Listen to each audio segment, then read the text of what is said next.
Assalamualaikum warahmatullahi wabarakatuh. Salam bahagia Bapak Ibu guru hebat. Pada modul 1.4 kali ini, saya akan melakukan aksi nyata tentang budaya positif. Perkenalkan, saya Arimbi Indrawati, calon guru penggerak angkatan 7 kelas 109 Kabupaten Probolinggo, PPGP Provinsi Jawa Timur. Dan Bapak pembimbing saya adalah Bapak Fasilitator Dr. Andes Haji Suyono MM dan Bapak pengajar praktik saya Muhammad Yazid Bastomi EKS SHI. Latar belakang rencana tindakan aksi nyata yang saya lakukan adalah banyaknya murid yang melanggar peraturan dan guru kurang paham dalam menangani kasusnya. Dan tujuannya adalah mewujudkan siswa yang mandiri dan berkarakter profil belajar Pancasila dengan penanaman nilai-nilai kebajikan universal yang didasari disiplin positif dari dalam diri. Tolak ukur agar budaya positif dapat tercapai di sekolah adalah guru dan murid membuat kesepakatan atau keyakinan kelas untuk dipatuhi oleh semua warga sekolah. Rencana tindakan yang akan saya lakukan, yang pertama, komunikasi dengan kepala sekolah untuk menyampaikan maksud dan tujuan.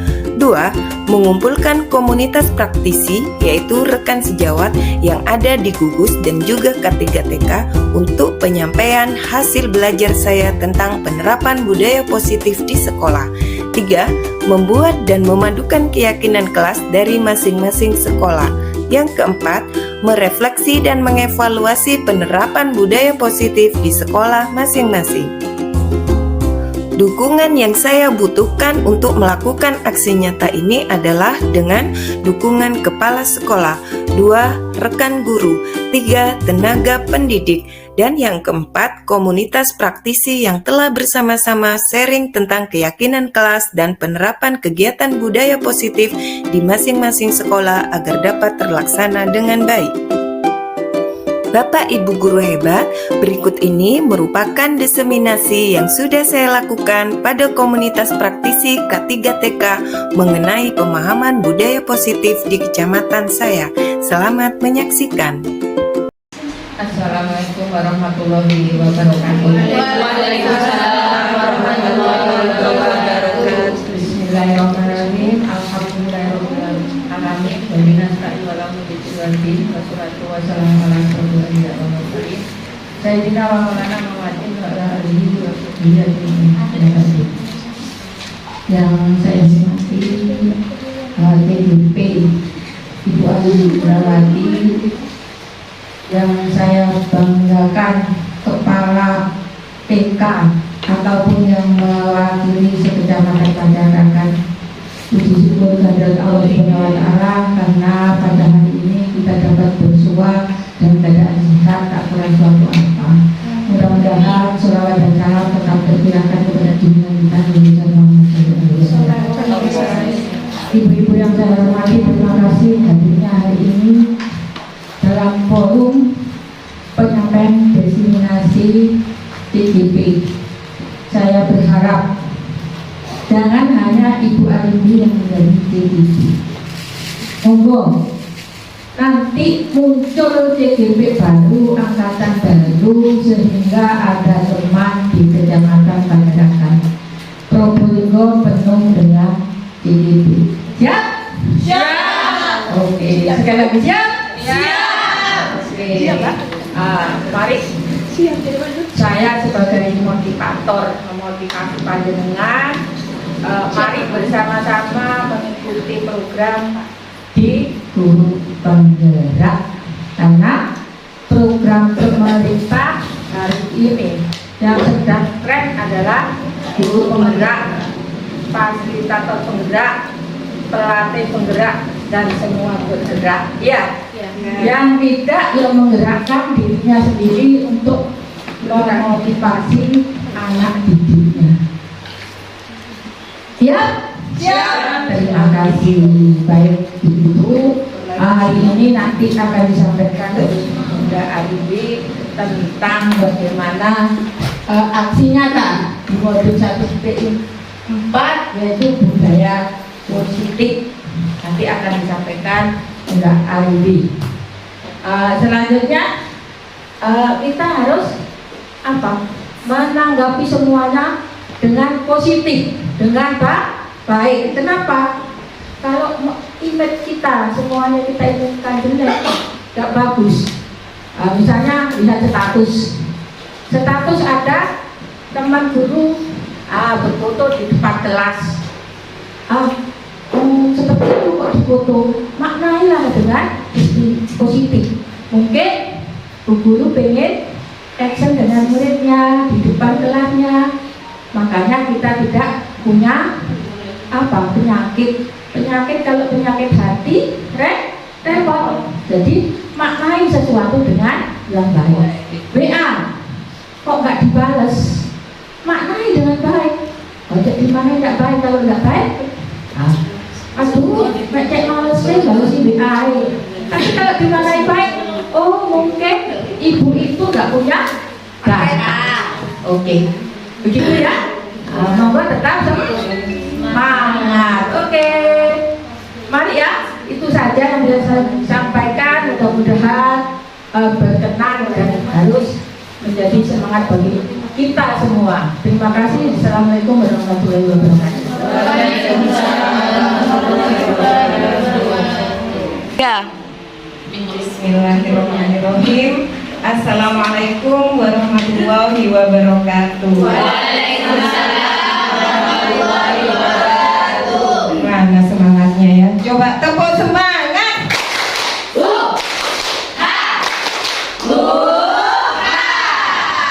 Alhamdulillah. Bismillahirrahmanirrahim. Yang terhormat Ibu Pengawas TK Kecamatan Pajarakan, yang kami hormati segenap Kepala TK maupun yang mewakili sekecamatan Pajarakan. Puji syukur kehadirat Allah Subhanahu wa Ta'ala, karena pada siang hari ini kita masih diberi nikmat sehat sehingga kita berkumpul dalam acara ini dalam keadaan sehat walafiat. Salawat serta salam tak lupa selalu kami aturkan kepada junjungan kita Nabi besar Muhammad Sallallahu Alaihi Wasallam yang sudah membawa kita ke jalan yang terang benderang. Ibu-ibu yang kami hormati, pertama-tama izinkan saya mengucapkan terima kasih sekali atas kehadiran ibu-ibu semua yang sudah berkenan hadir pada acara siang hari ini untuk memberikan kesempatan pada saya bahwa saya akan melakukan aksi nyata pada modul 1.4 yaitu tentang budaya positif. Ibu-ibu, apakah perlu saya berkenalan dulu? Ya. Kan sudah kenal. Kan ibu-ibu sudah sayang semua ya sama saya ya. Saya baik, tidak perlu saya kenalkan lagi karena yang jelas ibu-ibu sudah kenal semuanya. Tapi di sini yang ingin saya tekankan sekali lagi kepada ibu-ibu semua, bahwasannya saya berdiri di depan sini bukanlah karena saya orang yang paling pinter di antara ibu-ibu sekalian. Tapi pada kesempatan kali ini saya berdiri di sini karena memang kebetulan saya terpilih untuk mengikuti pelatihan calon guru penggerak angkatan 7, dan saya mendapatkan beberapa ilmu yang harus saya tularkan kepada panjenengan semuanya. Jadi di sini kita tekankan, saya dan panjenengan semua sama-sama belajar. Tidak ada yang terpandai, tidak ada yang terter di sini. Jadi semuanya sama, kita sama-sama belajar. Baik, ibu-ibu, pada kesempatan kali ini saya ingin menyampaikan materi diseminasi yaitu tentang budaya positif. Sebelum saya melanjutkan, adakah yang tahu mungkin apa itu budaya positif? Mungkin pernah membaca atau dari gambaran ibu-ibu sendiri sudah, apa sih budaya positif itu? Bagus. Iya, kenapa Bulas? Perilaku yang baik. Perilaku yang baik, bagus. Apalagi? Selalu berpikir positif. Selalu berpikir positif. Oke. Yang lain mungkin? Sudah? Oke, budaya positif. Nanti di dalam budaya positif, di dalamnya banyak sekali materi yang akan saya sampaikan. Yang pertama mengenai disiplin positif dan nilai-nilai kebajikan universal. Yang kedua teori motivasi, hukuman dan penghargaan. Ketiga keyakinan kelas. Keempat kebutuhan dasar manusia. Kelima restitusi, yaitu ada 5 posisi kontrol dan restitusi melalui segitiga restitusi. Jadi apa ya yang dimaksud dengan budaya positif? Nah, budaya itu kan kalau secara umum nilai-nilai ya, keyakinan kita. Tapi karena digabungkan dengan positif itu kan hal yang baik ya, hal yang baik.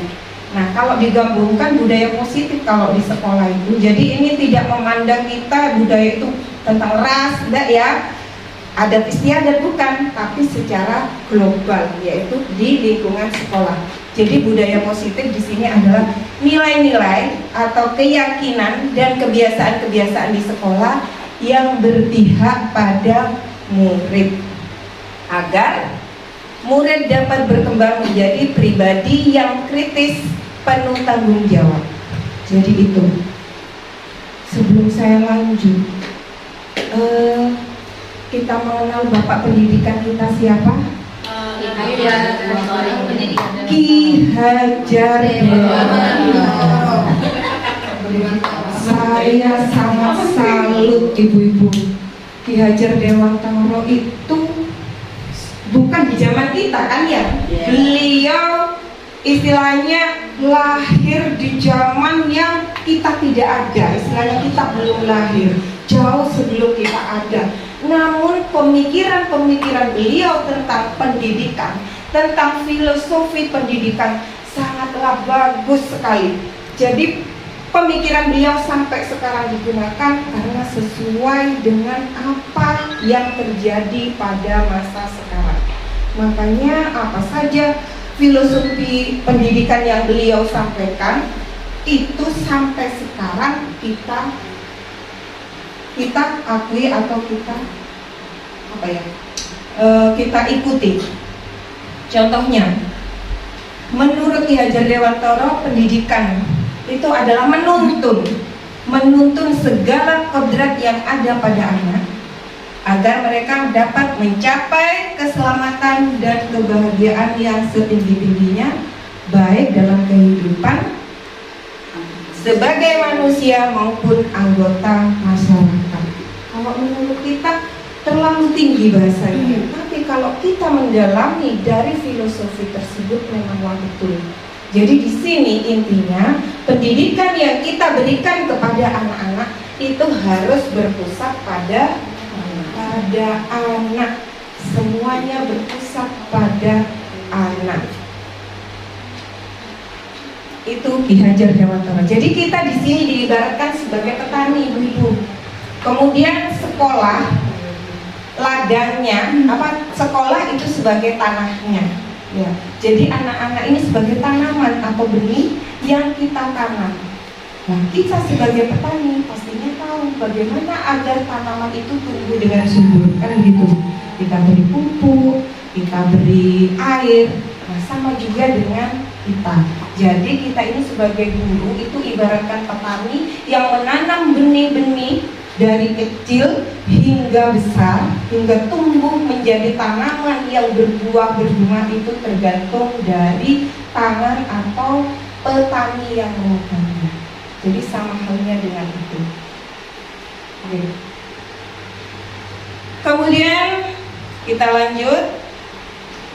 Siapa yang mau bermain dengan saya sejenak? Sebentar, saya tanya sesuatu.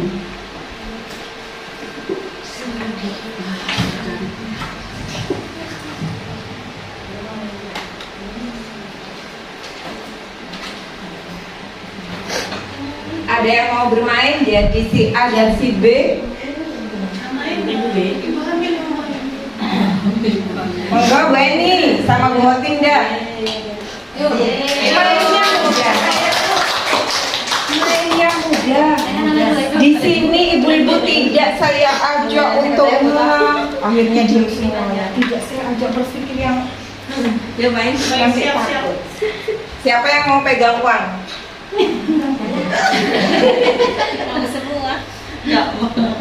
Tolong Bu Hoti menggenggam uang ini dengan erat-erat.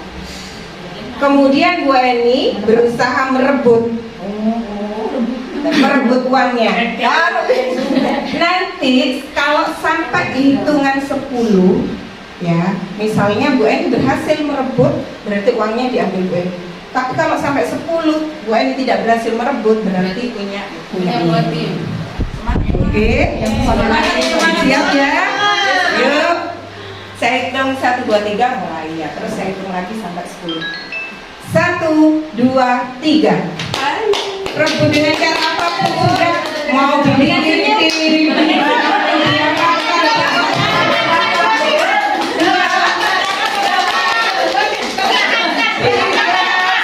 mau diapakan saja sudah boleh dibuat berusaha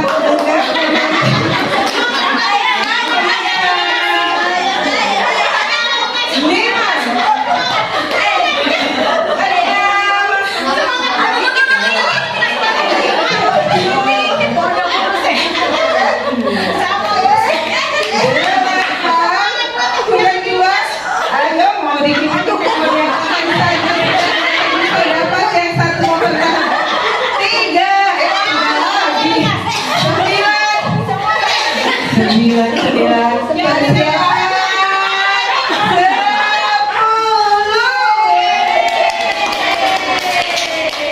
Terima kasih. Pengetahuannya tetap ada di. Tak ku lepaskan di kau.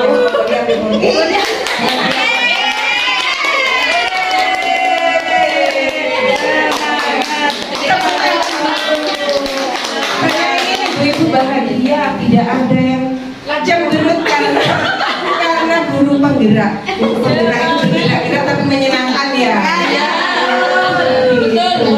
Terima kasih banyak. Apa sih maknanya bergerak? Maknanya Bu Anibi kok membuat permainan seperti itu? Kok rebut-rebutan? Kalau bisa lagi katanya ya seperti itu. Jadi Bu-ibu di sini kita memberi contoh dengan satu mempertahankan apa yang dia pegang ya, dan yang satu berusaha. Jadi ini termasuk stimulus untuk membukanya.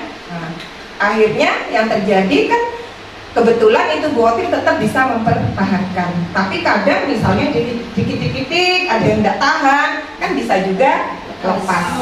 Nah, seperti itu. Nah, inilah yang dinamakan dengan teori kontrol ya, teori kontrol. Jadi intinya siapa sesungguhnya yang memiliki kontrol.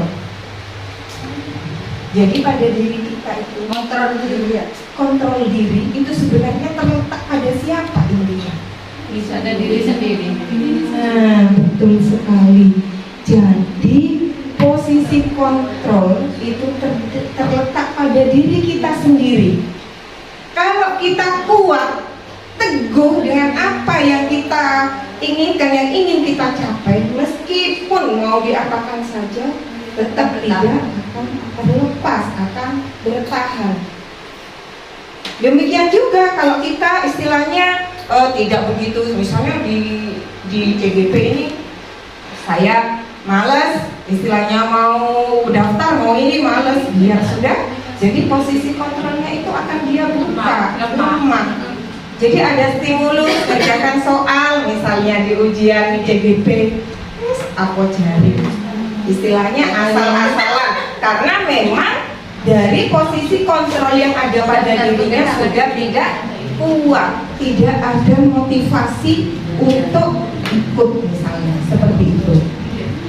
Jadi itulah, jadi meskipun ada stimulus berupa soal-soal tadi, tapi kalau sudah kontrol dalam diri kita itu tidak kuat, nah, hal itu bisa terjadi.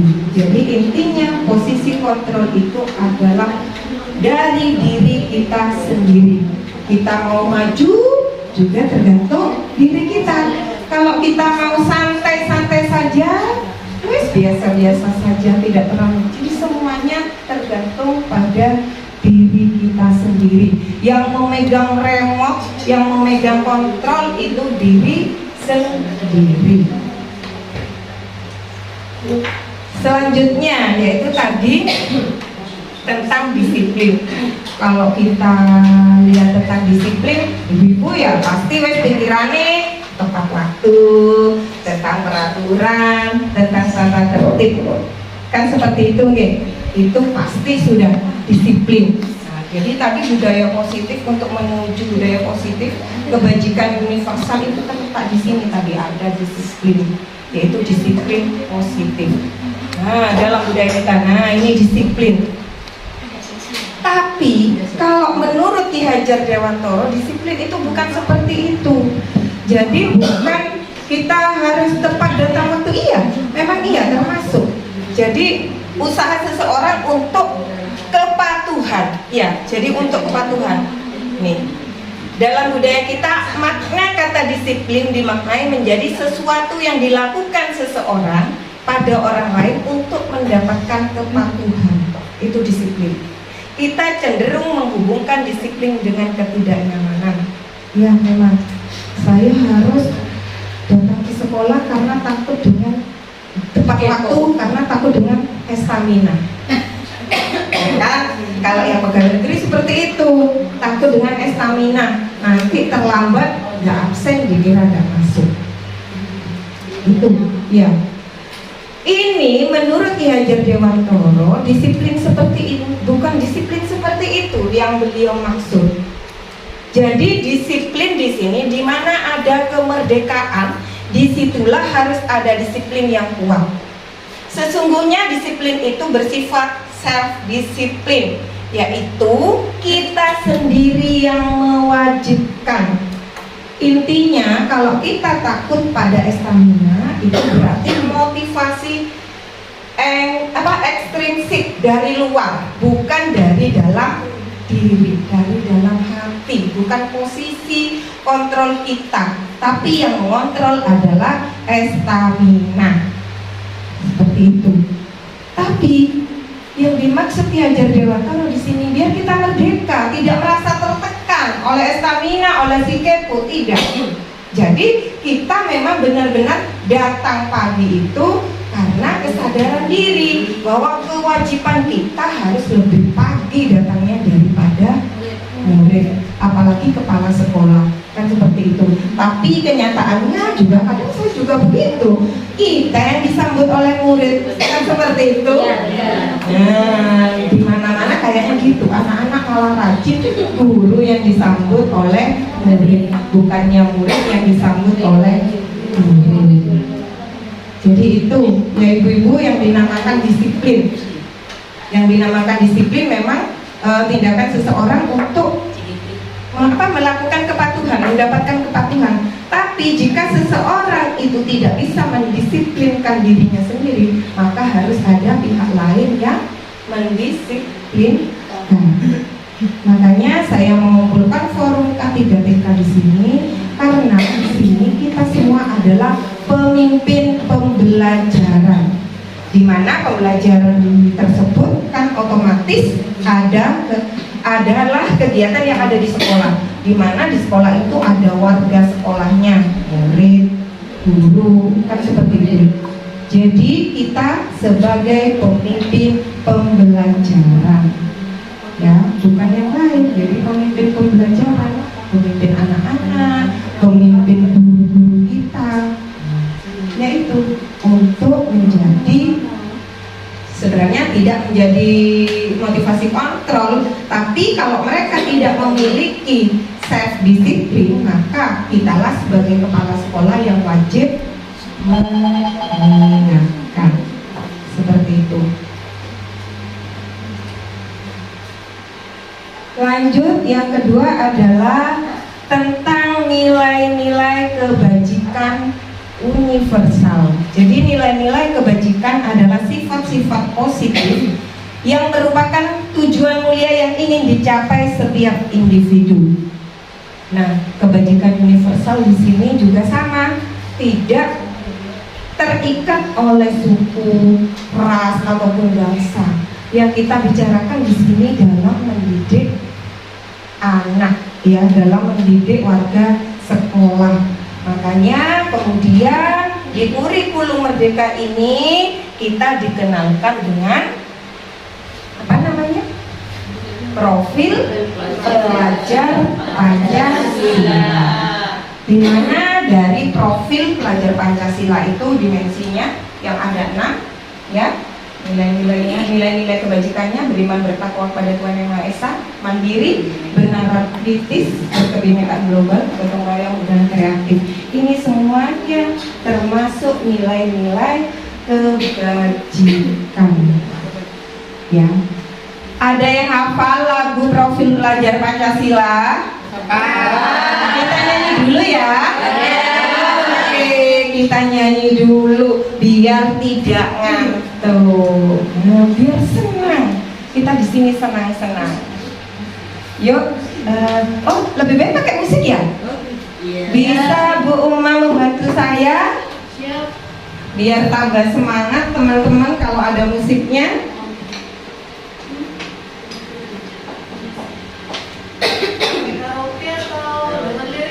Lirik gak apa-apa, sudah, yang penting ada musiknya, yang penting kita semangat. Kayaknya semuanya sudah terbawa, terbawa senang loh ya.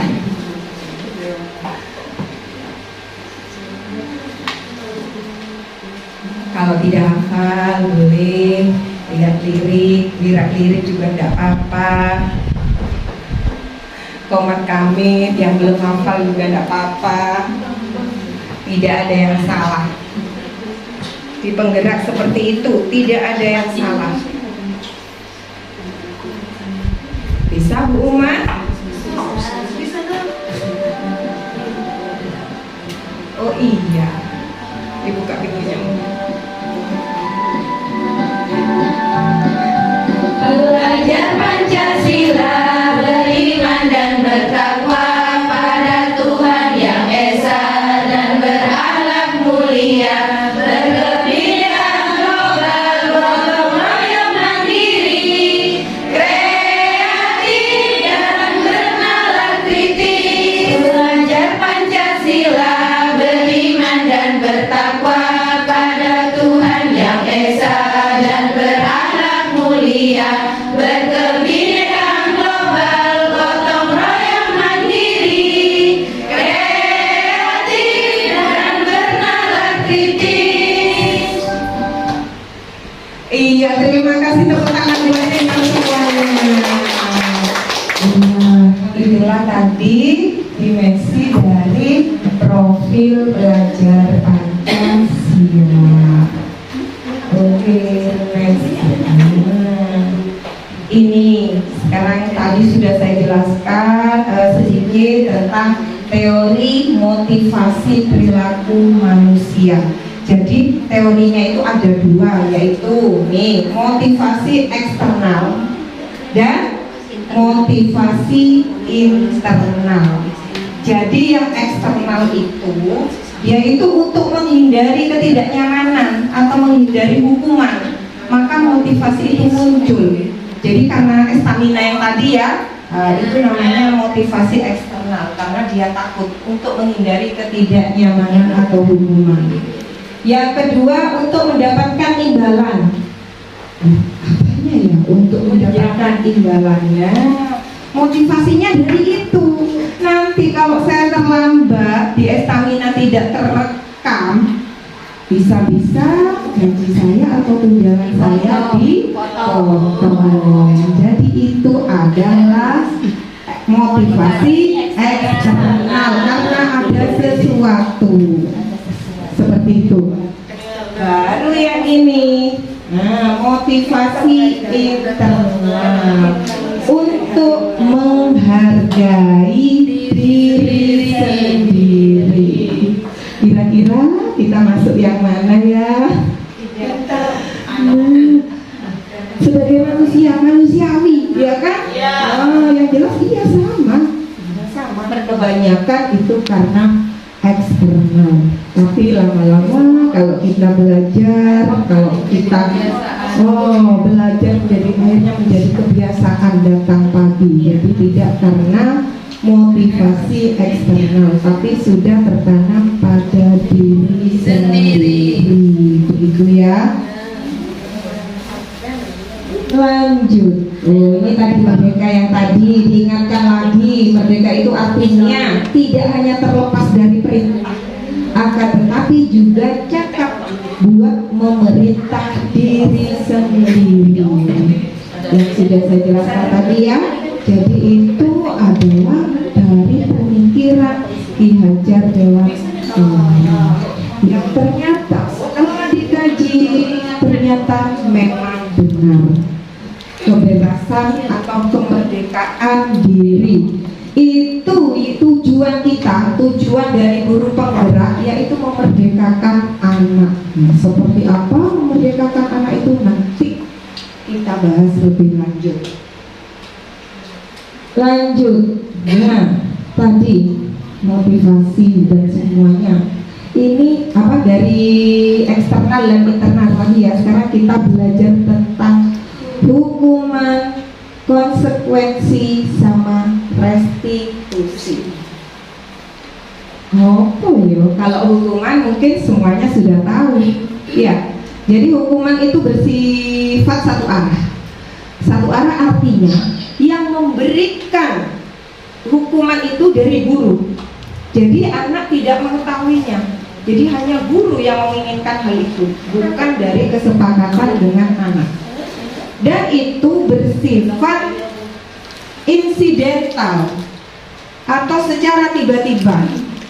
Dimana kalau hukuman ini banyak sekali yang berupa kekerasan fisik, menyakiti fisik, ya. Kemudian kata-kata itu hukuman. Contoh misalnya kalau di TK tidak ada, kalau menyakiti fisik tidak ada ya di TK ya. Nah, yang banyak biasanya di SD, SMP, SD pun juga masih belum mungkin ya. Mungkin paling kalau SD terlambat otomatis berdiri. Kamu terlambat terus, otomatis dengan kata-kata kasar kan gurunya disuruh berdiri di depan kelas dengan mengangkat satu kaki. Ini kan anak tidak mau kan, bukan kemauan anak. Yang memberikan hukuman itu atas kemauan guru agar anak berdiri di depan kelas. Otomatis dengan hukuman ini bagaimana? Anak menjadi benci dengan peraturan, benci dengan gurunya. Dia merasa malu dilihat teman-temannya. Jadi kalau bisa hukuman ini jangan digunakan, tidak usah dipakai, apalagi di anak usia dini. Karena kita kadang secara tidak sadar ya, karena sudah emosi tidak bisa mengontrol diri, meskipun anak TK kadang bentak-bentak, ya kan? Meskipun bukan dengan mencubit, dengan memukul, tapi dengan membentak, itu juga termasuk hukuman bagi anak usia dini. Bahkan itu bisa berbahaya, bisa rontok sel-sel sarafnya. Akhirnya anak yang tadinya aktif, dari kalau bahasa kita kercet, ya kan, diam karena dibentak oleh gurunya. Ini juga sangat berbahaya. Hukuman itu ada dua. Jadi hukuman seperti itu ada juga hukuman penghargaan. Jadi anak dihukum dengan penghargaan. Contohnya, misalnya ketika berbaris di depan kelas, anak-anak kan biasa saya apalagi TK ya, aduh sampai gurunya ayo, ada yang lari-lari seperti ini. Akhirnya gurunya siap bintang atau siap permen. Yang bisa baris dengan rapi masuk duluan dapat permen. Akhirnya lurus semua. Itu sebenarnya juga tidak bagus ibu-ibu. Kenapa? Karena satu, hukuman penghargaan itu bisa mematikan kreativitas anak. Jadi bukan dia karena dari dirinya sendiri mau lurus garisnya, tapi karena ada imbalan. Ya, karena ada imbalan untuk mendapatkan bita, iming-iming untuk dapat permen. Dan akhirnya juga bisa merusak hubungan dengan guru lain. Maksudnya, ketika guru lain yang mengajar, mungkin di kelas itu gurunya tidak masuk, ada guru lain yang tidak tahu hal seperti itu, yang sudah terbiasa dengan bintang, dengan ini, dia tidak mungkin patuh. Ya, dia tidak akan mungkin patuh karena sudah terbiasa dengan hukuman penghargaan. Boleh penghargaan itu diberikan kepada anak-anak, tapi sifatnya itu jangka pendek. Misalnya kita mau ada lomba, kayak dulu ya di TK Spoker tuh ada lomba merangkai kata kan, ngambil bal. Nah itu kan jangka pendek, tidak seterusnya. Artinya lomba itu kan tidak tiap tahun, mungkin hanya tahun ini lombanya modelnya seperti itu. Jadi untuk memotivasi anak biar dia bisa, biar cepat bisa baca suku katanya, kita gunakan pakai penghargaan. Jadi anak akan termotivasi belajar. Tapi kalau untuk kebiasaan sehari-hari, karena mau kelas 1 misalnya ya, ini kok tidak bisa ya anak-anak, akhirnya bu gurunya tiap hari menyediakan macam-macam makanan ringan. Itu sebenarnya tidak baik kalau untuk jangka panjang. Kenapa? Karena anak yang asli bisa sendiri, sebelum dia ada iming-iming dari bu gurunya, dia itu sudah belajar sendiri. Babi, bu, bisa satu kata aja, anak itu akan senang kan? Senang sekali. Tapi karena ada motivasi seperti itu, ada iming-iming seperti itu, dia jadi berubah sudah. Nah, gitu. Ya. Selanjutnya yaitu konsekuensi. Konsekuensi. Nah ini sudah terencana. Kenapa ini? Sudah terencana dibuat oleh guru atau sekolah. Murid mengetahui dan menerima jika melakukan pelanggaran. Bedanya itu. Jadi konsekuensi itu, murid itu kita kasih tahu.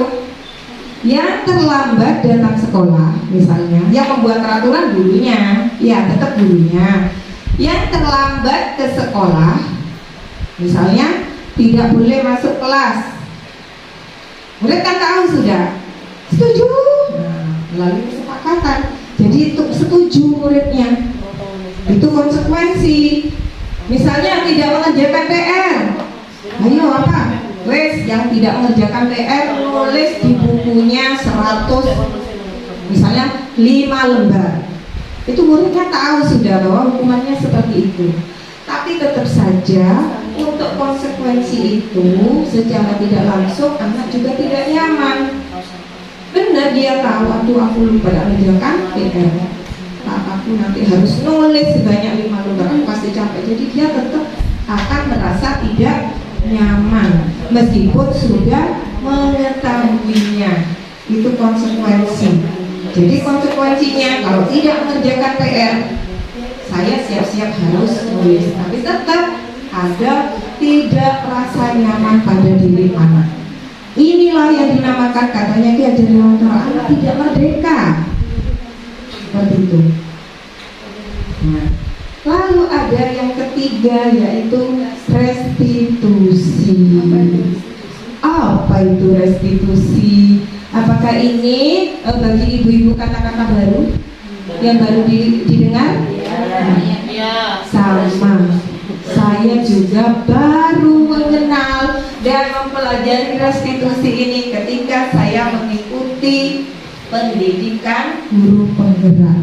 Dan dari situ saya merasa ternyata memang diri saya ini harus banyak belajar biar bisa jadi pemimpin belajaran bagi murid. Sip, tak tutupi. Sekarang kita lanjut coba. Mencatat 100 kali dalam buku. Saya tidak akan terlambat lagi di sekolah. Itu kira-kira hukuman atau konsekuensi? Hukuman. Hukuman atau konsekuensi? Konsekuensi. Mencatat 100 kali dalam buku. Kesepakatan itu, kesepakatan tadi, konsekuensi.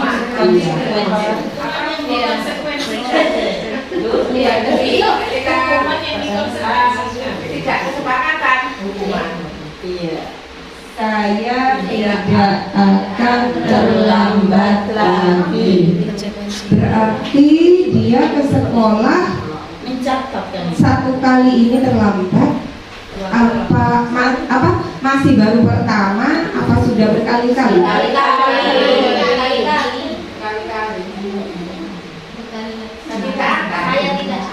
Saya tidak akan terlambat lagi. Satu kali pertama ya, bukan terlambat. Biar tidak terlambat lagi diberi hukuman. Iya. Ini karena sudah berkali-kali tidak akan terlambat lagi. Berarti ini termasuk sering. Selanjutnya lari mengelilingi lapangan. Hukuman itu ya sudah ke fisik ya, hukuman. Kemudian murid apa ini Bu? Hukuman 15 kali. Tidak menggunakan masker. Karena tidak menggunakan masker. Karena tidak menggunakan masker 15 kali. Hukuman karena tidak dianggap tidak disiplin jadi dihukum. Hukuman raju ya. Tapi kalau menurut ibu-ibu 15 kali itu banyak. Bukan KTK loh ya. Jangan sampai kita buat konsekuensi buat peraturan kayak gini.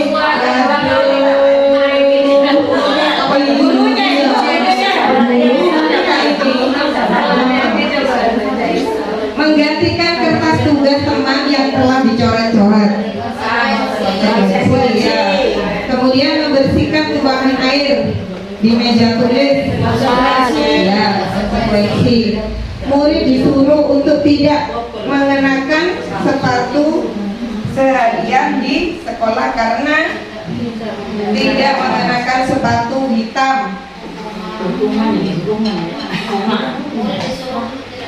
Tidak pakai sepatu, hukuman ya. Hukuman. Kemudian lari mengelilingi lapangan basket karena terlambat 10 menit. Hukuman 2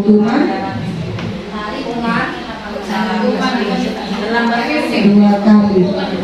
Tapi praktiknya kami di sini sudah ada menitnya 10 menit. Ini biasanya sudah ditentukan. Konsekuensi. Nah, ya kan konsekuensi karena sudah ada waktunya.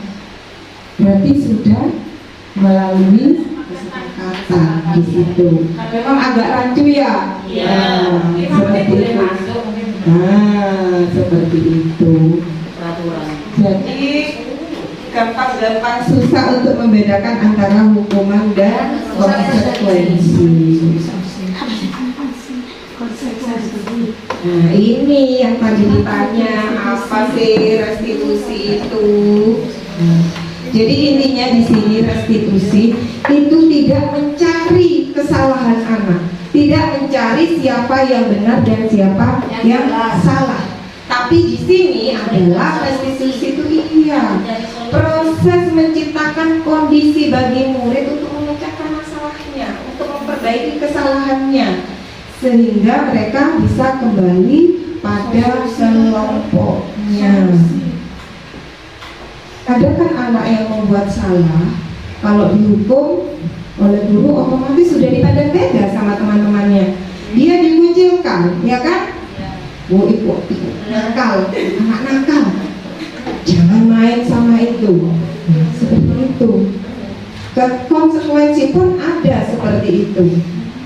Tapi kalau restitusi ini kita tidak asal, tidak mencari siapa yang salah siapa yang benar. Tahu anak ini kalau buat kesalahan, tapi kita mencari solusi bagaimana anak ini bisa perbuatannya. Jadi kita kembalikan lagi ke anak tersebut. Itu restitusi. Jadi tidak ada langsung menghukum ibu-ibu, tidak. Kita panggil anak tersebut, terus kita balik tanya kesalahannya apa, kok dipanggil ke sini, kan gitu. Nah, terus menurut kamu ini salah apa benar? Kalau salah terus apa yang harus diperbaiki? Seperti itu.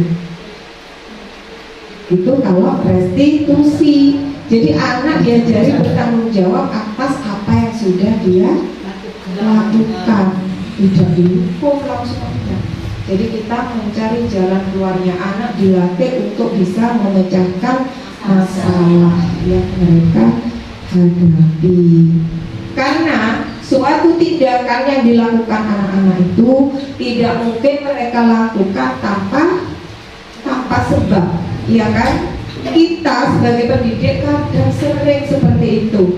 Tahu anak itu misalnya merebut makanan teman lain, langsung dimarahi tanpa tahu sebabnya, tanpa tanya kenapa, kan seperti itu. Jadi tidak ada proses restitusinya, langsung secara spontan kita memarahi, menghakimi. Padahal di sini kita menginginkan anak yang merdeka, tidak tidak punya rasa takut karena tekanan. Jadi merdeka untuk mengungkapkan apa yang dia rasakan dan bagaimana cara menyelesaikannya. Jadi ini ciri-ciri restitusi, bukan untuk menebus kesalahan, namun untuk belajar dari kesalahan.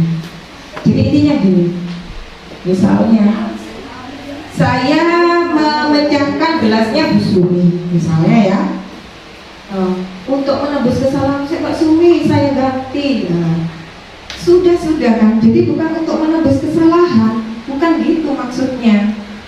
Restitusi itu bukan seperti itu.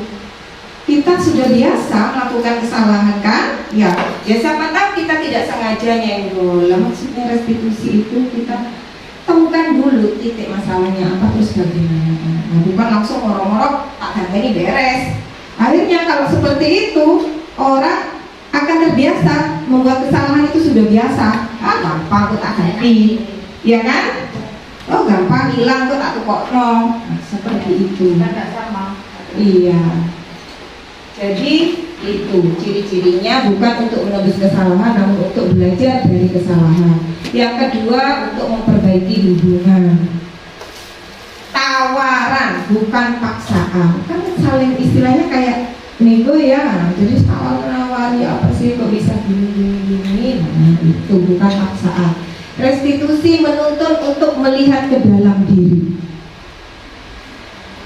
Jadi mereka yang ada dalam posisi berbuat salah, dia akan merenungi, kenapa saya selalu terlambat. Dia merenungi itu. Kemudian fokus pada karakter, bukan tindakan. Terus karakter, nah ini karakter. Ya, bukan tindakan, karakter, bukan tindakan. Terus karakter. Apakah tidak bisa ini dirubah? Bisa juga. Siapa tahu dengan tadi motivasi eksternal. Jadi dia takut ya bisa, akhirnya berubah juga. Kebiasaan. Fokus pada solusi, mengembalikan murid yang berbuat salah pada kelompoknya. Jadi dia tidak dihukum. Jadi setelah menemukan masalahnya, bagaimana seharusnya, murid itu tetap kembali ke teman-temannya. Jadi dia tidak akan dikucilkan, tapi dia tetap bertanggung jawab. Mungkin dari restitusi ada yang mau ditanyakan?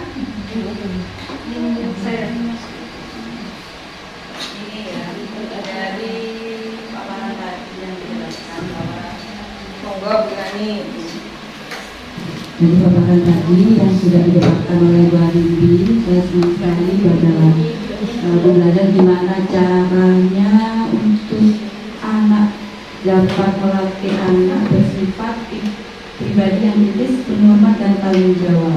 Itu ada pada budaya positif ya, untuk bisa apa ya, untuk pada dunia anak TK agar semua itu bisa ditanamkan secara dini. Apakah bisa membuat keyakinan pada anak TK hal itu ditanamkan semua itu pada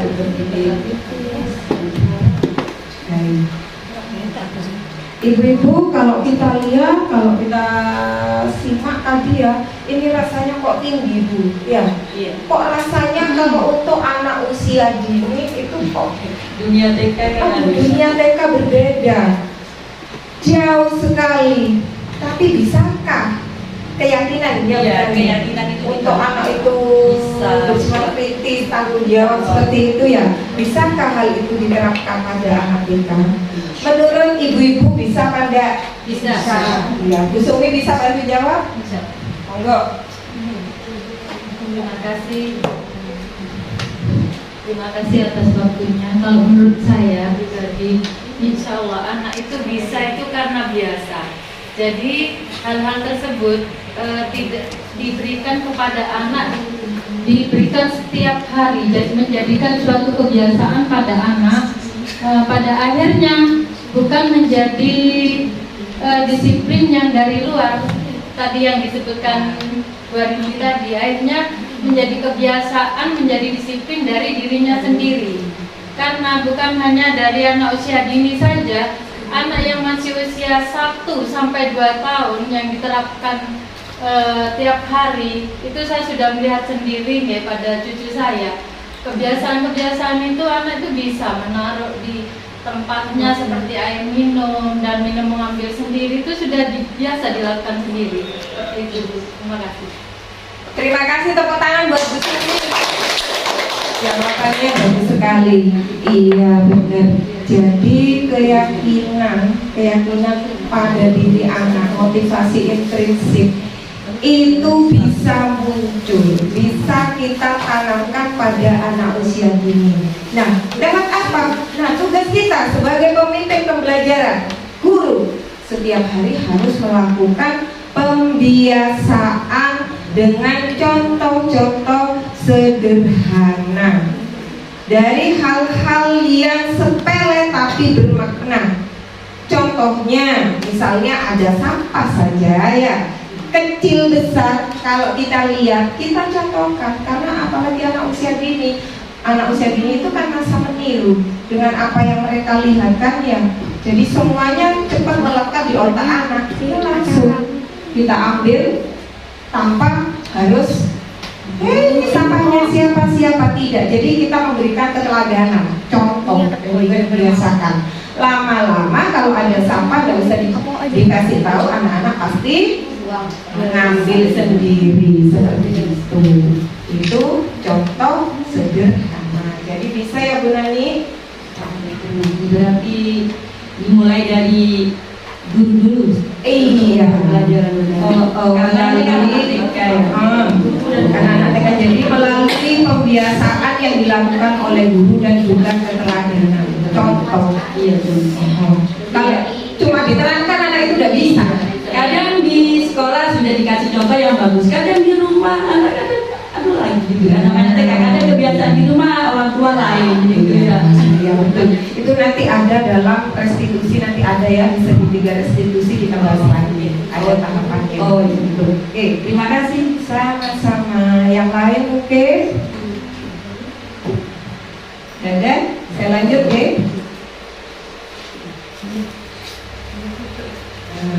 Ini Bu Nani, ada keyakinan kelas yang barusan ditanyakan, termasuk keyakinan kelas ya. Keyakinan kelas. Ibu-ibu tahu apa itu keyakinan kelas? Jadi keyakinan ini ibu ya bukan peraturan, tapi sesuatu hal yang menurut diri kita baik dan dijadikan suatu kesepakatan untuk bersama dalam kelas tersebut. Keyakinan kelas itu. Kenapa harus ada keyakinan kelas? Agar kelas agar terbentuknya suatu budaya positif di sekolah tersebut. Sekarang gini, biar lebih gampang di GTKI sudah atau di K3 TK ini kita buat kesepakatan atau peraturan ya. Peraturan apa sih? Kalau tata tertibnya kalau rapat, misalnya tepat waktu, tidak boleh datang terlambat, itu ya. Tidak boleh datang terlambat, apalagi tidak boleh membawa anak kecil. Tidak boleh membawa anak kecil, tidak apa-apa. Kalau itu memang disepakati. buang sampah. Nah, kemudian misalnya tidak boleh main HP. Misalnya ketika rapat ini maksudnya ya, kita buat kesepakatan ketika rapat. Nah, itu barusan adalah aturan. Keyakinan bukan seperti itu. Jadi kata negatifnya tidak, itu kita ganti dengan tadi katanya voting. Tadi kan saya bilang tidak boleh terlambat, tidak boleh terlambat rapat. Tidak Buat tepat waktu. Jadi bukan peraturan tidak boleh. Jadi dijadikan kalimat positif, datang tepat waktu. Tadi kalau tidak boleh membawa anak kecil, apa kira-kira ya? datang sendiri. Datang sendiri. Hadir apa ya? Peserta rapat. Misalnya tidak boleh diwakilkan. Oh iya, tetap ada tidak boleh. Tetap ada tidak bolehnya. Jadi dirubah seperti itu. Terus tidak boleh megang HP tadi. Misalnya ketika rapat menggunakan HP seperlunya. Jadi kalau ada kepentingan boleh kan gitu maksudnya. Ya, seperti itu. Jadi intinya kalau keyakinan kelas itu adalah suatu tindakan yang memang istilahnya sudah disepakati bersama bahwa itu merupakan budaya positif yang baik untuk diterapkan di dalam kelas. Jadi tidak hanya untuk di kelas, untuk di mana saja sudah di rumah kita bahkan kita sebelum melakukan kegiatan untuk anak TK. Biasanya kita kan juga buat kesepakatan, ya kan? Ya. Misalnya kita mau pergi jalan-jalan, ya kan? Kita pasti buat kesepakatan sama anak-anak sebelum berangkat. Ayo, karena kita mau jalan-jalan yang lewat jalan raya banyak kendaraan, maka kita sekarang buat kesepakatan, kan gitu kan ya? Nah, satu, nah itu sebenarnya tidak boleh lari-lari. Itu harus diganti jalan hati-hati. Boleh lari tapi hati-hati. Jadi tidak boleh dibuat. Iya, dibuat kalimat positif. Seperti itu. Kemudian kan nggak boleh dorong-dorongan. Biasa. Jalan kalau boleh dorong-dorongan. Jalan berurutan. Tidak ada tidaknya lagi. Jalan berurutan dengan rapi. Berarti kan rapi, nggak boleh dorong. Kalau nggak boleh kan rapi kok ya? Iya, tadi sama dengan itu. Sama dengan rapi ya sudah. Sabar mengantri. Sabar mengantri. Berarti nggak boleh sabar kan? Tidak sabar. Seperti itu, oke. Itu keyakinan kelas. Jadi ibaratnya seperti ini. Kalau kita naik sepeda motor, kenapa sih kok harus pakai helm? Peraturan. Terus untuk apa lagi? Keselamatan. Terus kenapa dulu? Ya sekarang pun juga kita harus pakai masker. Sama untuk menjaga kesehatan dan juga keselamatan. Jadi intinya bukan karena helmnya, bukan karena maskernya, tapi karena keselamatan ini penting. Jadi keyakinan kita lebih selamat. Itulah contoh gambarnya dari keyakinan.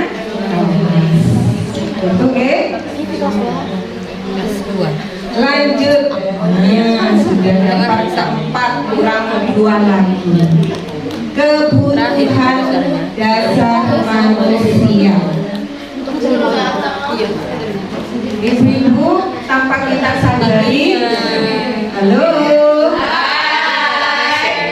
Kayaknya ini membicarakan yang saya bahas apa yang lain ya?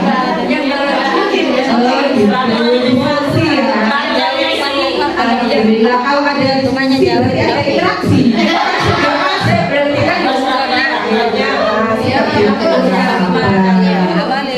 Berarti kan tapi kita buat kesepakatan ya.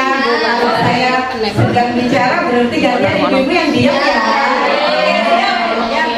Kalau saya bicara ibu-ibu ngomong sampai dengarkan saya. Seperti itu. Oke, kebutuhan dasar manusia itu ada 5. Ada kebutuhan untuk bertahan hidup atau survival. Ya. Kemudian, ya contohnya makan, minum, kemudian pakaian ya. Istilahnya untuk bertahan hidup, tahu kan Riz ya? Kemudian kasih sayang dan rasa diterima. Manusia kalau sudah merasa dirinya tidak disayangi, tidak diterima itu lebih berbahaya. Makan dan masuk, dikucilkan, jadi merasa tidak berarti karena sudah tidak dilihat, tidak diterima di masyarakat ini, merasa terhina, tidak ada harganya. Seperti itu kalau yang pertama masih bisa makan, tapi kalau yang kedua kasih sayang dan bunuh diri, bisa bunuh diri. Poros. Yang ketiga kebebasan. Secara gampang aja kita sebagai guru misalnya apalagi guru TK ya, multi talenta. Ada operator dapoding, operator SPJ, kepala sekolah yang ngajar, yo nyapu, yo babysitter, jadi satu waktunya ya Allah, jadi benar rasanya. Akhirnya kepingin bebas, bolos. Itu bukti bahwa dia ingin bebas. Perempuan kan kebebasannya tidak terpenuhi. Shopping.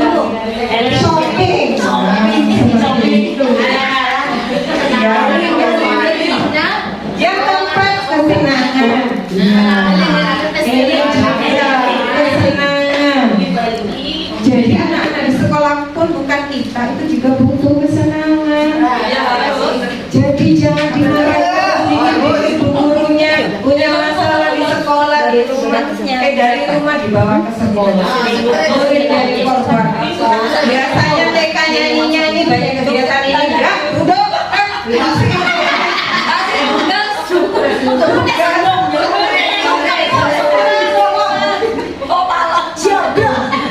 Bukan seperti itu.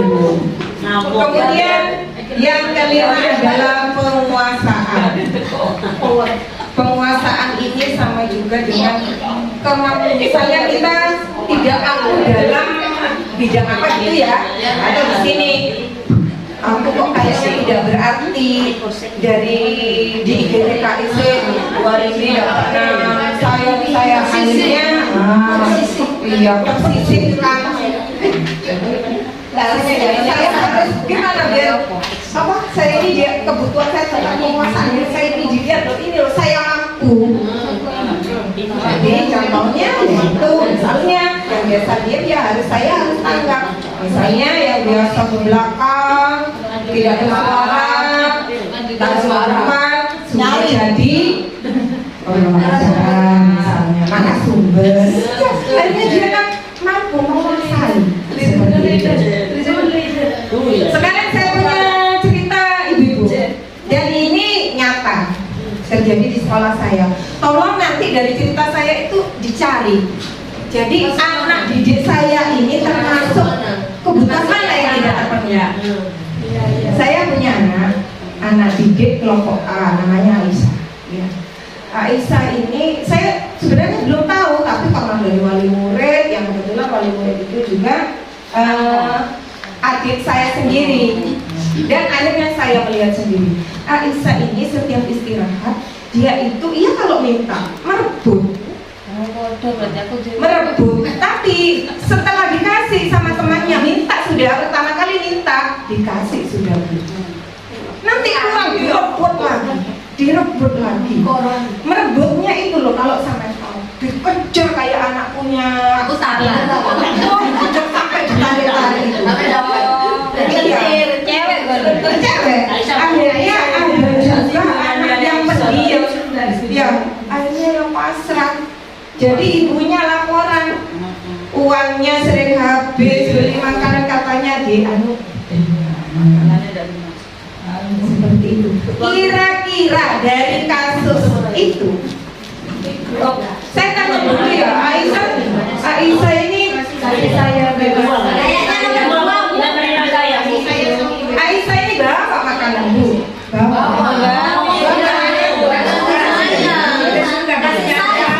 kira-kira kebutuhannya apa ya?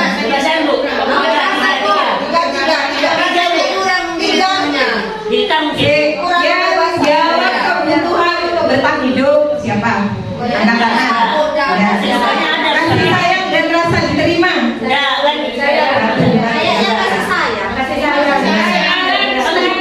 Yang kebebasan. Kebebasan 1, 2, 3. Kesenangan.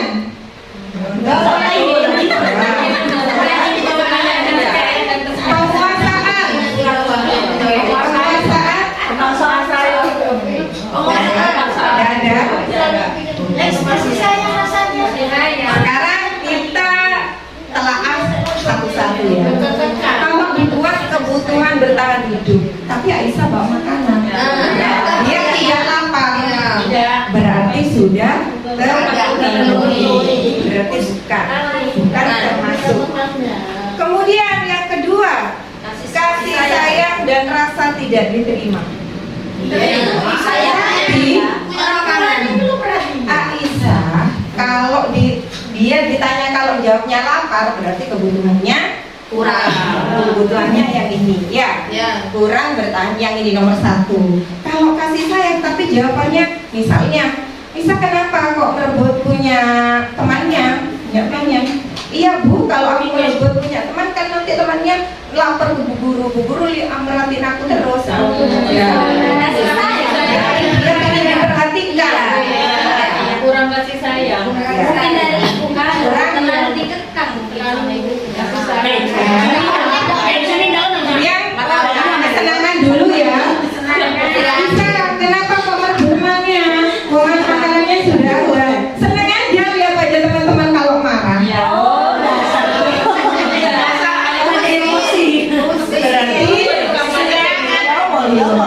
Dia untuk memenuhi kebutuhan yang kurang, kesenangannya kurang. Jadi usil ke temannya. Jadi senang kalau lihat temannya itu marah-marah. Gitu loh. Jadi kesenangannya. Yang ini, iya, yang 5 ini penguasaan. Aisyah kenapa kok merebutnya temannya? Iya bu, dia takut sama saya. Itu penguasaan. Tapi yang ketiga ini, dia dibawahi bekal. Namanya anak-anak, ya, dia itu bosan dengan bekal yang dibawakan oleh orang tuanya.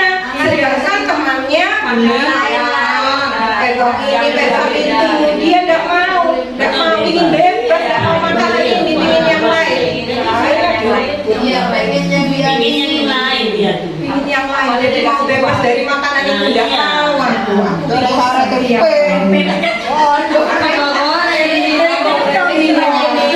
Jadi bu, yang maksud orang tua takut anaknya takut, beli makanan sembarangan, kita sediakan bekal ini itu. Tapi padahal seperti itu. Jadi tidak semua apa yang baik menurut kita baik untuk anak-anak. Akhirnya anak merasa tidak bebas, saya tidak bisa memilih makanan. Akhirnya direbut, itu bentuknya bagus. Asli ibu merdunya itu kayak anu kok, kayak itu miliknya, kayak itu miliknya gitu. Iya, malah yang punya yang kalah akhirnya seperti itu, takut akhirnya tidak ada yang lain. Pintar buatin tadi bisa mempertahankan. Tapi dia kalau dia tanyakan motivasinya, karena tadi saya bilang kalau dia ini bisa diambilkan, bisa juga motivasinya dari dia.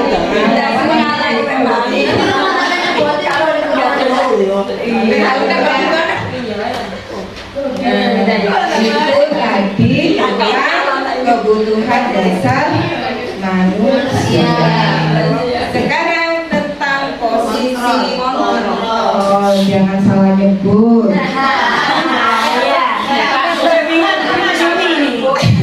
Nanti ngantuk salah nyebut, tapi saya tidak akan nyebut. Ya. Ada yang bertanya. Atau jangan terlalu cepat untuk menyebutkan, nanti bisa keseliul lidahnya. Jadi di sini ada beberapa posisi kontrol. Saya hati-hati takut keseliul. Ada di sini ya, ada penghukum, pembuat rasa bersalah, teman, pemantau, dan manajer. Apa itu? Dan apa yang kita gunakan selama ini kepada anak-anak? Sudah betulkah? Dan yang paling bagus itu yang mana? Penghukum, tadi sudah saya jelaskan ya. Yang jelas kalau penghukum itu jangan digunakan karena akan menyakiti fisik Anak. penghukum karena satu arah hanya dari guru. Kemudian pembuat rasa bersalah. Pada posisi ini biasanya guru akan bersuara lebih lembut. Pembuat rasa bersalah akan menggunakan keheningan yang membuat orang lain merasa tidak nyaman, bersalah atau rendah diri. Ini juga sama Bu, ini bahaya juga dengan hukuman. Iya. Contohnya, misalnya murid kita terlambat tes, yang paling mudah kok terlambat misalnya kok. Dia hari terlambat. Kita menggunakan posisi kontrolnya pembuat merasa bersalah. Tidak marah-marah sih. Kita ngomong, ya apa sih nak? Kamu kok telat lagi? Kemarin telat lagi. Bu guru lo sampai dimarahin kepala sekolah. Masa kamu tidak kasihan sama bu guru? Tiap hari bu guru dimarahin. Jadi anak-anak di sini kan tertanam, aku sudah mengecewakan bu guru. Aku menjadi orang yang tidak berguna kayaknya ya, tidak berhasil. Meskipun aku sudah berusaha untuk datang tidak terlambat, tapi tetap terlambat. Jadi anak itu merasa rendah diri, Bu, merasa dirinya itu sudah membuat kesalahan yang benar tidak dimarahi, tapi membuat tidak berguna, membuat gurunya kecewa. Iya, langsung menusuk, tidak secara fisik, tapi di sini. Sakitnya tuh di sini. Ini kalau dia merasa bersalah. Yang ketiga, teman. Guru pada posisi ini tidak menyakiti murid, namun akan tetap berupaya mengontrol murid melalui persuasi. Gini. Jadi kita itu sebagai guru ya, anak itu istilahnya ya udah dimarahin sih. Jadi kita samakan selayaknya teman, tapi kita tetap mengawasi. Jadi kita, kamu kok telat lagi? Kenapa? Diajak guyon itu loh Bu ya, kayak teman ya, apa istilahnya kalau teman ketemu temannya. Kenapa lagi? Anak itu tidak akan sungkan, dia akan menjawab, iya Pak, iya Bu, tapi soalnya ibu tukaran katanya. Jadinya saya nyari sepatu, nyari baju, yang tahu tempatnya baju kan ibu, karena ibu bertengkar sama ayah, akhirnya nggak ketemu. Akhirnya saya terlambat. Kadang-kadang mamanya yang bilang, mama Iya, mama guru dadanya lama. Oh gitu, ya lain kali jangan terlambat lagi lo ya. Ini nggak terlambat, taksi tuan lo sama guru. Seperti itu. Tapi hal ini sama. Anak tersebut yang akan menyepelekan kita.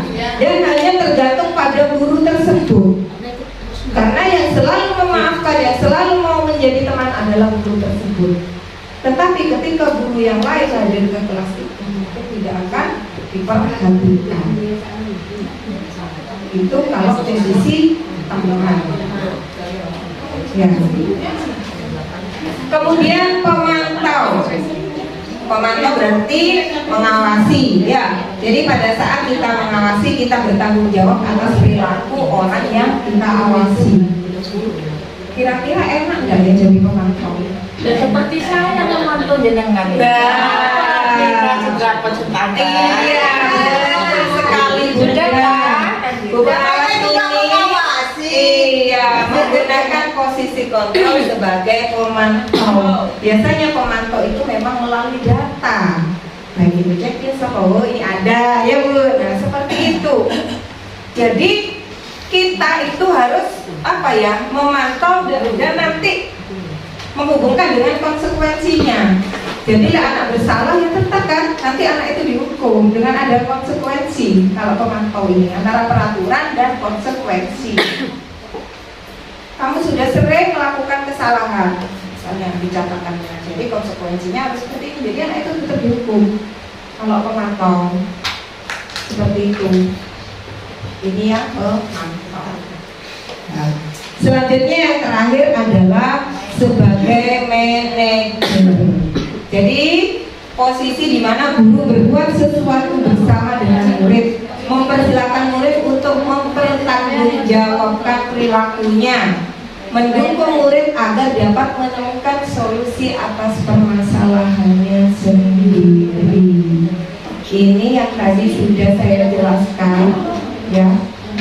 Jadi posisi manajer ini kita harus terjun langsung, istilahnya kita apa ya, terjun ke dunia anak itu. Jadi di sini diibaratkan kita yang membuat kesalahan, nanti anak tersebut jika melakukan kesalahan itu kita membantu untuk mencari solusinya, tidak menyalahkan. Jadi kamu berbuat salah, benar apa enggak, terus apa yang harus dilakukan, seperti itu.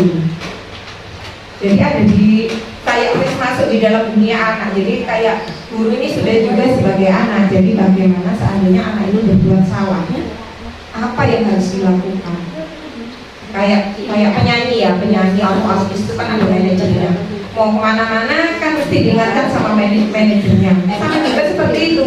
Guru juga apa ya, memantau ini, mau manajer. Jadi serba istilahnya anak harus gini-gini, tapi dia tidak mengatur gitu. Jadi tahu kalau anak ini salah, jadi bagaimana solusinya? Anak diajari untuk bertanggung jawab. Seperti itu. Mungkin dari 5 posisi kontrol ada yang mau ditanyakan. Saya mau bertanya. Oke, Bu Dewi.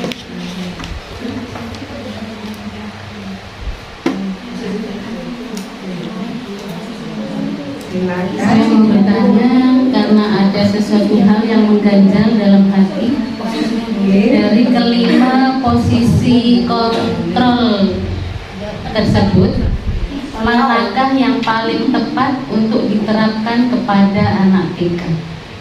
Oke, seperti biasa sebelum saya jawab mungkin ada yang mau bantu jawab. Kira-kira dari penghukum, tidak masuk kategori ya. Apalagi anak usia dini, bukan penghukum. Pembuat merasa bersalah? Tidak. Teman? Yang paling tepat di sini budaya yang paling tepat untuk anak TK kira-kira manajer. Ya. Minim Bu ya, minim. Kalau bisa sampai bisa jadi manajer. Ya. Tapi minim kalau seandainya tidak bisa itu pemantau untuk anak kita. Tapi yang paling bagus itu adalah posisi manajer. Apalagi anak kecil, anak TK. Jadi harus dibimbing ya, tadi itu dia melakukan kesalahan pasti ada penyebabnya. Karena 5 kebutuhan dasar salah satunya ada yang tidak terpenuhi. Jadi kita tanyakan, nanti ada di restitusi, segitiga restitusi nanti. Ya, jadi ada di sini ya Bu Dewi antara pemantau dan manajer. Oke, terima kasih. Sama-sama. Yang lain mungkin? Pertanyaan yang lain? Gak ada ibu-ibu? Kalau nggak ada, saya lanjut. Ini insya Allah yang terakhir. Nah, yang keenam, segitiga restitusi. Ini tadi yang kita bahas, restitusi tadi. Yang bukan mencari kesalahan, yang bukan mencari siapa yang benar dan yang salah, tapi kita fokus mencari solusinya. Di sini ada 3 langkah restitusi, makanya dinamakan segitiga restitusi. Langkahnya apa saja? 1. Menstabilkan identitas. Menstabilkan identitas ini artinya yang dilakukan anak-anak itu, perbuatan kesalahan yang dilakukan anak-anak itu apa? Itu kita memberikan penguatan pada anak-anak bahwa tidak menyalahkan ya, tidak menyalahkan, tapi kita memberikan penguatan pada anak-anak kalau orang berbuat salah itu sudah biasa. Jadi anak-anak tidak perlu merasa terkucilkan, merasa dirinya takut akan hukuman, akan ini, akan itu. Jadi kita beri penguatan meskipun dia dalam posisi gagal istilahnya ya. Itu. Jadi setiap orang pasti pernah melakukan kesalahan. Jadi menstabilkan identitas. Baru yang kedua langkahnya validasi kebutuhan. Jadi dari kesalahan yang kamu buat itu sebenarnya apa sih, salah apa enggak? Baru kita hubungkan dengan kebutuhan dasar manusia tadi, apa yang tidak terpenuhi dari anak ini, seperti itu. Nah, baru setelah itu kita temukan solusinya melalui menanyakan keyakinan. Dari yang kamu buat tadi itu, yang salah kira-kira yang betul itu bagaimana? Menurut kamu bagaimana? Nah, itulah yang ketiga. Jadi nilai-nilai yang telah disepakati. Kamu ingin jadi orang seperti apa? Jadi kita tidak menyalahkan. Jadi kita intinya mengajak anak untuk memunculkan motivasi dari dirinya untuk mengetahui kesalahannya dan mencari solusi memecahkannya agar anak bisa bertanggung jawab. Ini yang terakhir. Monggo, mungkin ada yang mau ditanyakan? Saya mau bertanya Bu. Ya, mic-nya mana tadi? Oh, sudah ada di sana. Terima kasih atas waktunya. Yang akan kami tanyakan yaitu bagaimana cara menerapkan segitiga restitusi kepada anak usia TK atau pada anak TK. Terima kasih. Baik, terima kasih Bu Khotim, tepuk tangan dulu. Pertanyaannya bagus. Sekarang coba, kalau dari bahasanya saja ya, segitiga restitusi, kayaknya kok terlalu tinggi, apalagi anak TK. Ya kan? Anak TK bisa menghubungkan kata aja sudah bagus, bisa baca saja sudah hebat. Apalagi apa kalau harus disuruh menyelesaikan masalah dengan segitiga restitusi.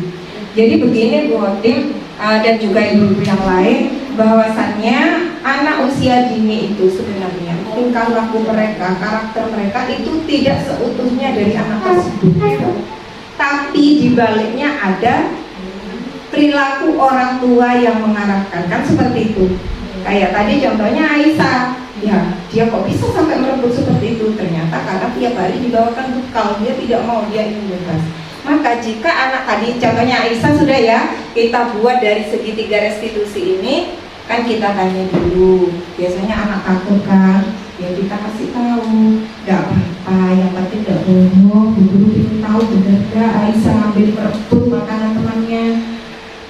Saya sudah mengakui iya, ya guru paham, nggak usah takut. Semuanya pasti pernah berbuat salah. Jadi jangan menyalahkan dia saja. Jadi meskipun kita tidak pernah melakukan itu, kita akui saja. Jadi sebagai menstabilkan identitas. Takutnya dia merasa down ya, karena sudah mengambil makanan temannya. Lalu apa yang kita lakukan? Validasi tindakan tadi. Kita tanya, bawa makanan bawa. ternyata saya lihat juga ternyata makanan yang dibawakan itu makanan orang dewasa, seperti kue soles. Nah seperti itu buah. Nah otomatis tidak suka, mau nggak mau orang tua memaksa untuk membawa itu dan tidak dikasih uang. Nah, otomatis validasi tindakan ini kita harus memanggil orang tua untuk penyelesaiannya. Ternyata benar setelah saya panggil, Aisyah suka kok Bu kalau di rumah tuh yang bilangnya gitu. Iya, permisi Bu, di rumah Aisyah mainnya sama siapa? Sama adiknya kan, tidak pernah keluar istilahnya. Jadi yang tahu hanya adik, mungkin makanan adik sama karena yang ibu suguhkan sama di rumah. Tapi beda dengan di sekolah. Di sekolah itu banyak sekali makanan yang dibawa anak-anak, berbeda-beda. Otomatis dia sudah bosan dan kepingin makanan seperti anak yang lain. Ibunya tidak percaya kalau Aisyah itu merebut seperti itu. Akhirnya kita kasih pengertian, ya, apa ya, kasih itu meskipun 2.000, tidak usah dikasih kalau sudah. Biar anak itu mandiri bisa belanja sendiri makanan yang dia sukai. Akibatnya ya seperti ini. Akhirnya ya alhamdulillah orang tuanya ngerti, besoknya langsung dibawakan ya Bobi, dibawakan uang. Betul sudah. Jadi tidak ada lagi. Tapi temannya kadang takut, nggak mau main sama Aisyah. Iya. Akhirnya kan masalah juga bergurunya hati teman yang lain itu kita kasih motivasi. Mungkin orang tuanya punya rasa sendiri. Iya itu boleh makan ciki-ciki. Iya makanya itu kan saya bilang kadang yang maksud baik dari orang tua belum tentu baik. Makan juga ada soal nggak sih? Iya makanan seperti itu yang saya menarik. Saya lihat padahal anget loh resolnya. Saya gini gurunya hangat Bu, masih hangat resolnya. Lah baru yang terakhir ini kita nanyakan ke anaknya sudah. Kalau orang tua ya pasti tahu kalau merebut itu salah, merebut itu sudah tidak baik kan. Baru menanyakan keyakinan. Nah keyakinan kalau di TK saya itu ada janji murid, Bu. Jadi ada janji murid di situ. Yang nomor 3 harus rajin belajar dan bertindak sopan. Jadi saya tanya, menurut Aisyah, kalau merebut makanan punya temannya, nggak minta loh ya, Aisyah kan merebut punya temannya. Kira-kira sesuai nggak ya dengan janji kita untuk bertindak sopan? Emosi. Jadi dia anaknya, dia enggak Bu. Itu namanya apa? Kalau merebut tanpa izin, mencuri. Baik atau enggak? Tidak. Akhirnya anak-anak kan mengerti. Dan besoknya pun sudah tidak pernah bawa bekal lagi sudah. Jadi dia bawa seperti itu. Jadi karena sangat uniknya ya sifat anak-anak tergantung. Jadi tingkah laku anak itu tidak sepenuhnya dari dia. Jadi dari peran orang tua di rumah. Saya cerita lagi satu ya. Dari kelas 1 saya juga punya murid yang aku gini. Maksudnya gini Bu. Ketika itu pas otomatis capek anak-anak ya. Capek. Kemudian ada satu anak ke saya. Guru, saya lapar, saya tidak bawa uang. Bilangnya seperti itu. Akhirnya kok paling bundanya lupa, tidak dikasih uang. Akhirnya tak kasih, tapi dia tidak mau sama sekali. Katanya tadi lapar. Udah, Razan namanya, Razan sudah tidak lapar. Sudah tidak lapar. Enggak, Bu Guru tidak lapar. Enggak, ini Razan bukan minta, ini dikasih sama Bu Guru. Tidak mau sama sekali. Tapi saya kasihan karena dia kayak apa ya, dia kayak loyo karena habis olahraga dan berambel. Akhirnya saya telepon bundanya. Ternyata apa? Mohon maaf Bu,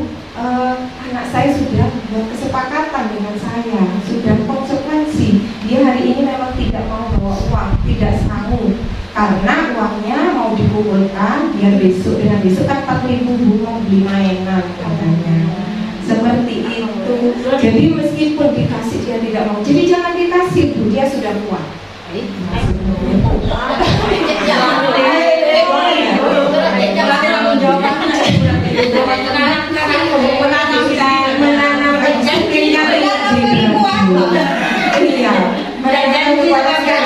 Jadi pernah gitu lagi, ini saya tidak menawarkan sudah, karena memang seperti itu saya hafal. Iya, tapi anaknya enak kuat. Iya, ada anak itu sambil ya. Guru saya ada bapak guru. Jadinya kan biasa dasar iya. Ya boleh sih kita seperti itu. Ada misalnya kalau orang tua yang ingin anaknya bagus sih seperti itu kan bagus, dia punya tekad ingin membeli sesuatu jadi dia nabung. Mungkin ibunya bilang separuh ya, 1.000 aja. Nanti ini kan sudah dijalanin nanti, sisanya tidak ada yang belikan, yang ngasih karena supervisor sudah bisa, misalnya sudah bisa menabung, seperti itu kan bisa. Takutnya pas punya teman. Nah, untungnya anaknya tidak seperti itu. Makanya saya bilang hebat, dia tidak minta, dikasih temannya tidak mau. Ada konsekuensinya juga mungkin dari Mungkin dia jadi tidak minta-minta. Iya. diajari juga gitu. Diajari lagi karena memang ceritanya seperti itu. Lain nanti misalnya di kehidupannya, kan kita butuh sosial tuh butuh. Tidak mungkin kita tidak butuh bantuan orang lain. Kan seperti itu. Mungkin dari sini ada yang mau ditanyakan? Ampun, terima kasih. Sudah paham ibu-ibu? Alhamdulillah banyak motivasi. Alhamdulillah juga sudah paham, setidaknya saya ingin separuh-separuh meskipun tidak semua diserap, tapi setidaknya pulang dari sini sudah membawa ilmu.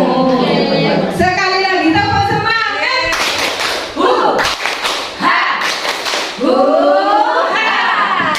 Terima kasih ibu-ibu atas kehadirannya. Itu yang bisa saya berikan hari ini. Semoga bermanfaat bagi ibu-ibu semuanya, juga bermanfaat bagi sekolah kita, dan kita bisa menerapkan di sekolah dan menjadi pribadi yang lebih baik lagi. Mohon maaf atas segala kesalahan dan terima kasih atas segala perhatian. Akhir kata, wassalamualaikum warahmatullahi wabarakatuh.